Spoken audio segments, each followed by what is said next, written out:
his insight into what happened in that locker room. And for me, the key takeaway and what it may mean going forward is sort of the confirmation. I think we can all see it when plays get called, but right now, Kyle Shanahan, as people would say, is in his bag. But let's actually put a definition on that.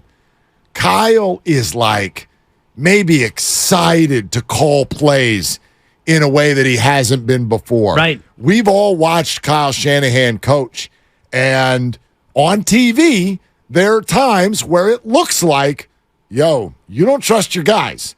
Okay, Super Bowl, right before halftime, Kansas City. He can come to the podium all he wants and be like, that was the biggest no-brainer in the history of mankind. And then Steve Young, 3 days later, can be like, no, you don't trust your quarterback. And we can debate that, and that's fine. It definitely looked like that at times.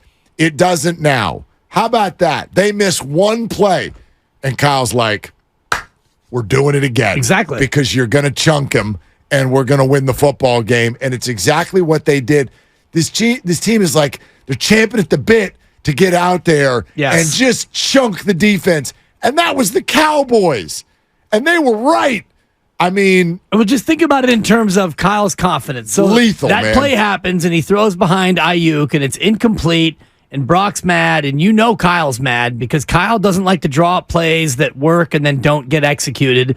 So they go in the locker room, and Kyle calms down and goes to Brock and says, you know what, Brock? We're running that again.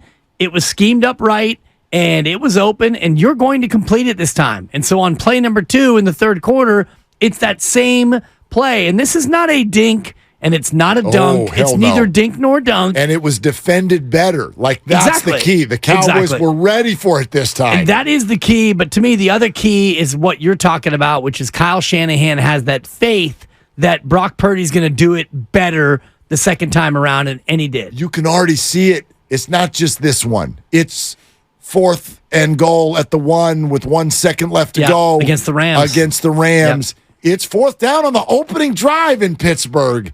It's all of these plays. You can see it. We haven't talked about this. Kyle Shanahan is now a better coach because of Brock Purdy. Can we flip this the other way around? It doesn't mean that I'm saying Brock Purdy's not a better QB because of Shanahan. Yeah. I'm just saying it goes both ways. You're saying Brock's making Shanahan better. Is he not? Can you not see it? You can see it. And I asked Peter because he was talking about the joy that Kyle and John Lynch felt after that game in Green Bay, the Hufanga game where the block punt is what gave him the victory. It was a gritty, old school, kind of a gutsy road victory, and the joy they felt there compared with the joy they felt in this game where Brock Purdy's just flinging touchdowns from out of the pocket and you hang 42 on Dallas. It's a Kyle Shanahan. He's in his feels right now. He's all over that play sheet. Because he doesn't need to play a certain way. Correct. He can play any way. You want to win 35-31? Let's go. You want to win 17-10? We can do that too. We're probably not going to have to. I mean, I could see that happening maybe once or twice this year. And by the way, this weekend is one of the times I could see it. Could be. Look, there could be weather games. I don't think Cleveland's going to necessarily put the stop on this Niner offense. They're a very good defense. It's a road morning game. Could I see the Niners being a little sleepier in this one? It's situational. Remember Thursday night in Seattle last year. They ended up only scoring 21, and they won the football game, and they came out real hot, and then they just sort of rode that to victory. We didn't realize at the time that Brock Purdy had broken ribs, but there's situations like that could develop to where I see the 49ers only scoring 23 or less in a football game, but they're probably still going to win it, but I don't see that happening very often.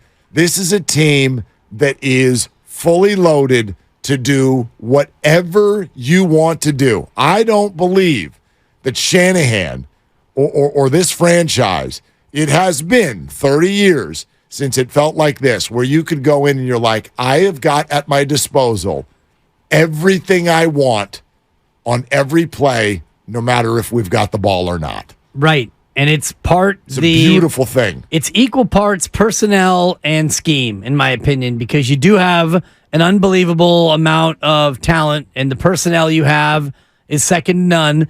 But it's the scheme that they have based on the personnel that they're able to utilize with the fullback who you can split out into the slot.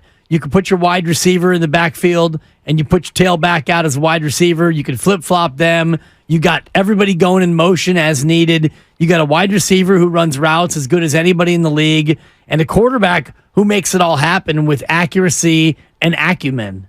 I mean, look, we got all week to talk about the Cleveland Browns. Yeah. They held an injured Cincinnati team to 3 points week 1. Pittsburgh got 26 on them. It was kind of interesting. Then they hold Tennessee to 3. Then Baltimore puts up 4 touchdowns on them. They've played all but one of their games at home. Deshaun Watson's going to somehow need to score on the 49ers. No offense likes to throw deep more than the Cleveland Browns. That usually doesn't work against this 49er defense. Yeah, Myles Garrett is a problem. Is he a game wrecker? No doubt about it. But if you go deep into the actual matchups and what these two teams like to do, it would not surprise me if the Browns are the team that has a hard time getting to 14. So could the Niners win this one 24-10? Yeah, it could look like that. But the idea that Cleveland's going to have enough to win this thing, I just don't see it because, yeah, the Niners are, in addition to being talented, they're a chameleon. Whatever. How do you want to lose today? What kind of a game do you want to play? How do you want to lose? Cleveland's averaging 19 a game, and they're giving up 15 a game. So that's the way that they want this game to go. In the mud, defense, punts, and really squeeze this thing down. I will remind you that they are coming off a bye. Yep. So you're getting a Cleveland team that's going to be more rested than the Niners are, and the Niners have to travel coming off a Sunday night game, although it didn't turn out to be a 60-minute battle over Dallas. They took out the first-team offense and the first-team defense through just about the entire fourth quarter. I just looked at the numbers. Have you looked at them today? Not today, but I think it's at 4. I heard Steiny mention earlier. The spread was at 4. What do you hear what's happened with the numbers? Because they tell two stories. Two stories at the same time. It opened at 3, and then it ballooned to 5 by the end of Sunday night. And then I thought I heard Steiny say it was at 4, and I wanted to bet it when it was at 4 while I could.